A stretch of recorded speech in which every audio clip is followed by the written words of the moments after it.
Y'all know what's going on. It's time for another episode of Doing Time with Joe. I'm your host, Joe Baker. Today, I'm going to be talking to this young brother, man, that he's an interesting topic at the least. He's self-described as, let me put this the right way. He's a white guy that belongs to a predominantly black organization, Vicelord. That's correct. That's correct. And now, okay, this brother's name is Ronnie, and we're going to be talking to him about a lot of things in relation to his affiliation, how he feels about that, when he joined, what he thinks about it now, years later, what enticed him to join. And I'm going to also touch on some topics about, you know what I'm saying, how does he reconcile that with his faith? He's a practicing Muslim.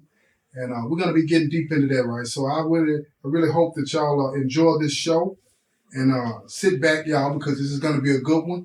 And Ronnie, go ahead and introduce yourself as much as you would like to, in the sense of how long have you been a part of Vicelord? Not as long as a lot of people. I've been around Vicelords pretty much my whole life, but I didn't actually palm up until 2012. So I would have been 32 years old at that time. Okay, so first of all, let me touch on, because you said palm up. You know what I'm saying? A lot of my listeners don't know what that means, but that's when you join, right? That's correct. That's when you join. That's when I took my oath. Yes. That's when you took your oath. Dig that.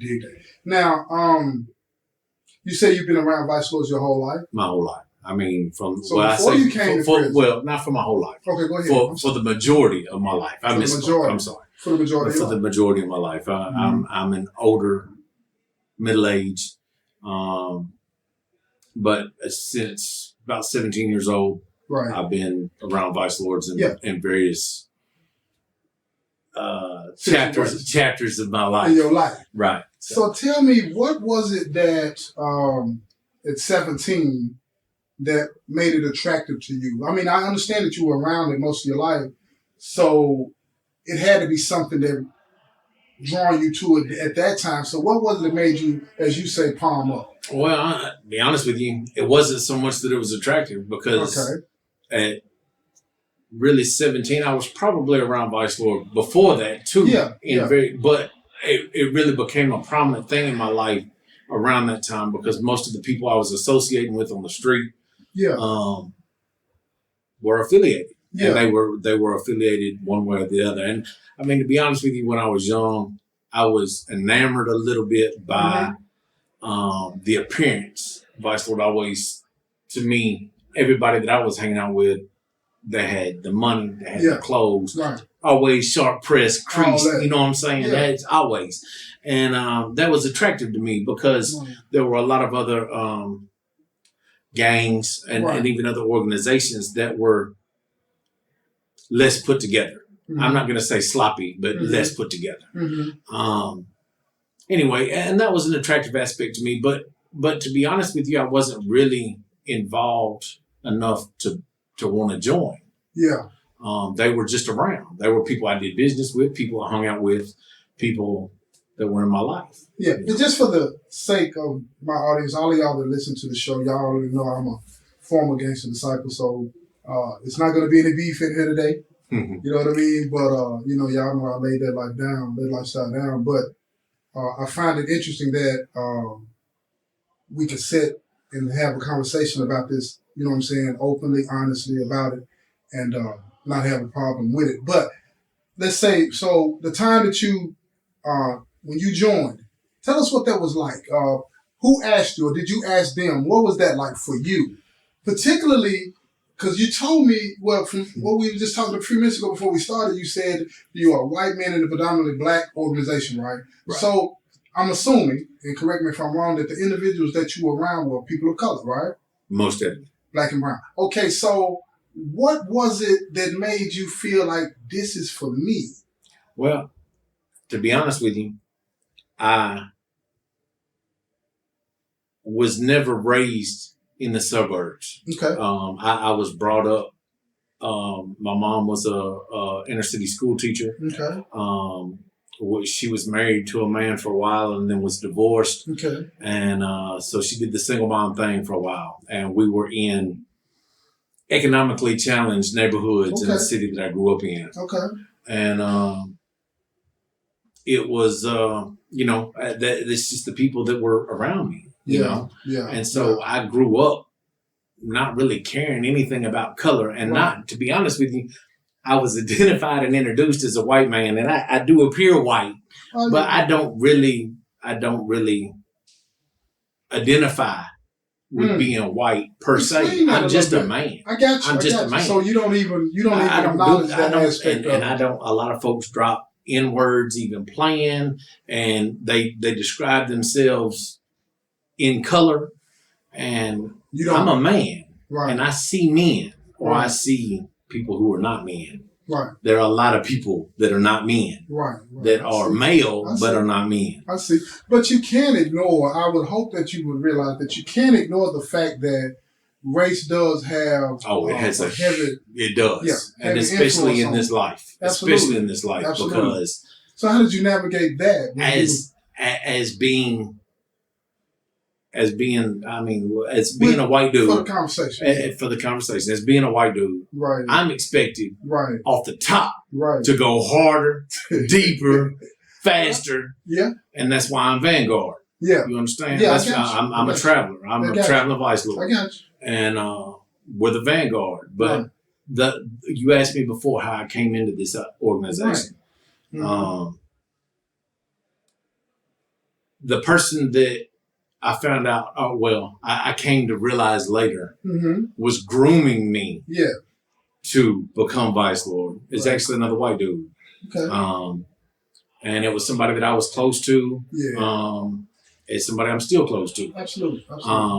But that was really my introduction. I didn't realize at the time that I was being groomed.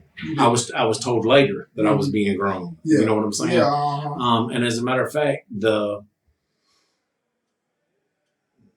laws, the things that we live by as Vicelord were being taught to me as just the way men conduct themselves before I realized that this was Vicelord. Like I said, I had been around Vicelord, but we're not so forthcoming in our laws and bylaws and our oaths. So even though I've been around these people and I see how they act, I didn't realize that I was being taught how to act as a Vicelord. Exactly. Right. And as a matter of fact, this is probably hard to believe, but the gentleman that I'm referring to that was teaching me and grooming me is a very ranked individual. Like I said, I really was not so much aware of what was going on at the time. But he was quick to correct me and point out things that I was doing that were not of law. So did you ever have any problems being accepted by the brothers that were of color? Brother, I still have problems being accepted. You still do? At times. At times. The ones that know me, know me. They don't have a problem. To be honest with you, these kids coming up, bro. Come on, bro. Yeah, they don't. And it's not what it used to be, man. No, it's none really of it not. is. It's so watered down now, man. These guys ain't standing on nothing anymore, bro. And I was taught to stand on my square to the bitter end. Right. And these guys ain't standing on nothing anymore, bro. Right, I mean, if somebody goes hard on them, they're just as likely to fold, to flip to a different set, to tell, to anything, man. It's just there's no honor in this anymore. Well, there's very little honor in this anymore. Okay, yeah, because I was going to call you on that. Like, so what is it that you think, watered it down? Because I'm getting to a point. But what is it that you think watered it down, made it not what it's supposed to be? What is the intention? Let me ask you that first. What's the intention of Vicelord? Why was it started? What was you taught that why it was started? Yeah. Originally, we were a political, I think of it as a political response group, but it was actually a political group, a political organization that saw itself come into power to rise up oppressed people. And did a very good job of that in the early years, I believe. But as time went on, the more drugs got involved, the more, to be honest with you, I think it's the bigger the organization got, the more out of control it got. The more out of it's control. It's hard to control anything once it gets real. And also, when you're bringing in new people, they don't necessarily have the ideals as the founding people. And so as those ideals branch further away from the trunk of what you've got going on,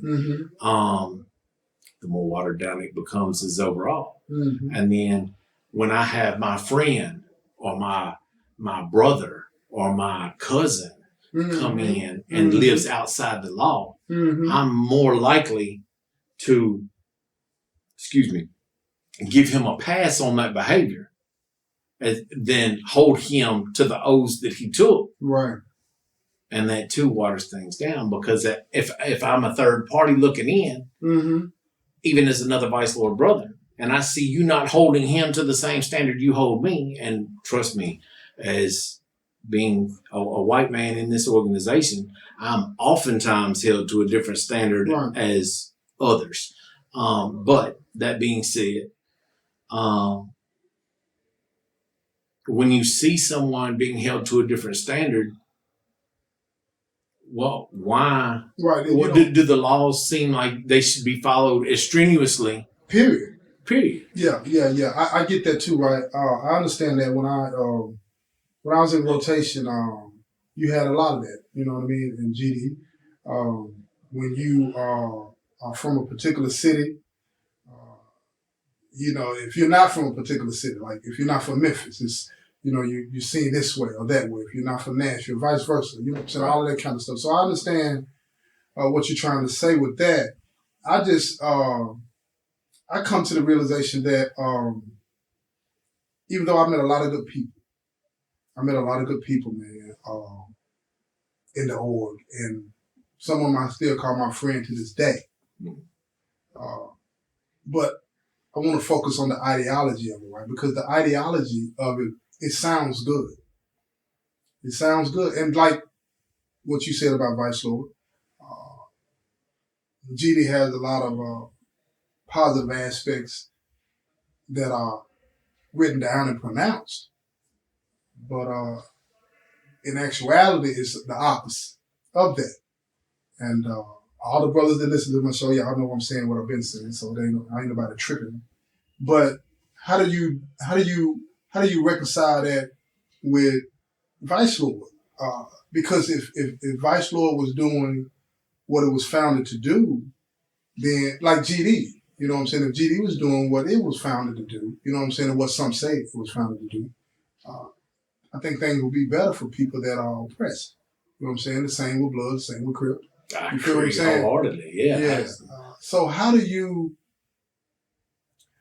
One of the reasons I retired, right, is that the main reason is that I just got tired of the constant battles of it's not what it appears to be, and I felt responsible for because I was denied all the time. You feel what I'm saying? And other than that, I rose to be the third highest ranking person in the state at one time. But I started to feel, I always felt responsible for the people up under me. And when I started to accept for myself, you know what I mean, that I'm misleading people. I'm using the good aspects to recruit, right? Right. But the reality of it is what I'm using to trap them in it.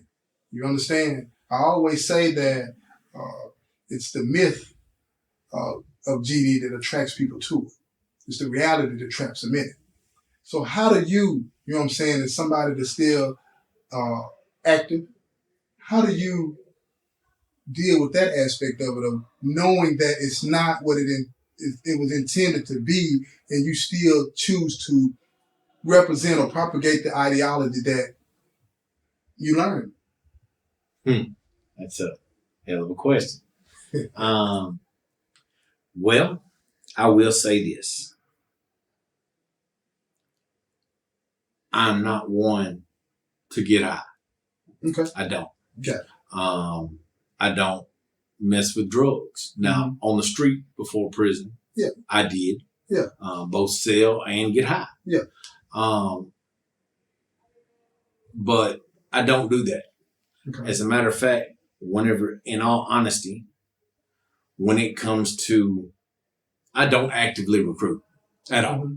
At all. As a matter of fact, I try to do the opposite. Yeah. Whenever somebody comes up and asks me, man, this is really not what you want to do. You need to really think about this before you make this decision. Because this is. But is it really something to think about if you're not being told? Like what you just said, it sounds you telling them the real, right?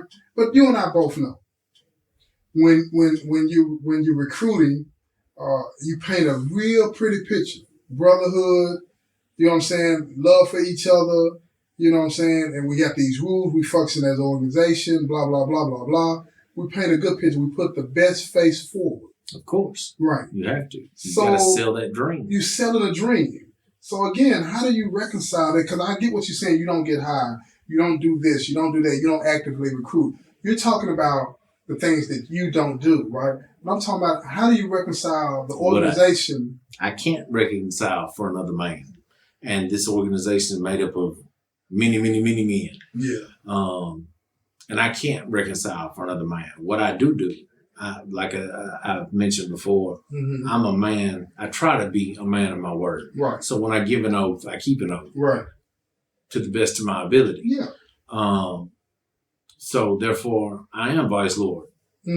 But as I've grown older, I'm not going to tell the lie of being wiser, but as I've grown older, it's very hard for me to sell that lie that we're told to. So I don't. I don't. Yeah. And that's why. So if you're doing all of these things contrary to what some would hope that you would do, and you, it seems to me like you're going in the opposite direction, but you won't go all the way in the opposite direction. What do you mean? Meaning that if you're not doing those things, I mean, I'm not talking about getting high and all this. You're not doing it. You are not actively recruiting. Right. You will tell people that this is not the life that you want to live. So why do you live it? I live it because I gave an oath as a younger man. I live it because I believe that a man's word makes the man. And if a man can't stand on his word, then the man is not a man at all. So let me ask you a question then, right? So don't you think that, and if you disagree, it's fine, but don't you think that a man's word is only as good as the substance behind the oath? Meaning, go ahead. To a degree, however, if you are not smart enough, wise enough, intellectual enough, however you want to word it, if you're not of the state of mind when you gave the oath to fully understand the oath that you're taking, you're still bound by that oath. It's not anybody else's problem. So it doesn't matter. It doesn't matter if the oath or the organization behind the oath or the substance of the oath is true and real or not. It doesn't matter at all. So your word, word is locked in. To me, even if you relied on if I wasn't smart enough at the time to see through what I was being told, and I still gave my oath, my oath still stands on that, regardless of whether that's true or not. My oath still stands because I'm still a man. I just gave my word for that. To a lie. To a lie. But hold on just a second. I know y'all want to hear some more of this, and I do too. I got some more questions from it, but I'm going to wrap this episode up, and y'all got to come back if you want to hear the rest of this, right? I appreciate you doing this, Ronnie. This has been another episode of Doing Time with Joe. I'm your host, Joe Baker, and I say peace, y'all.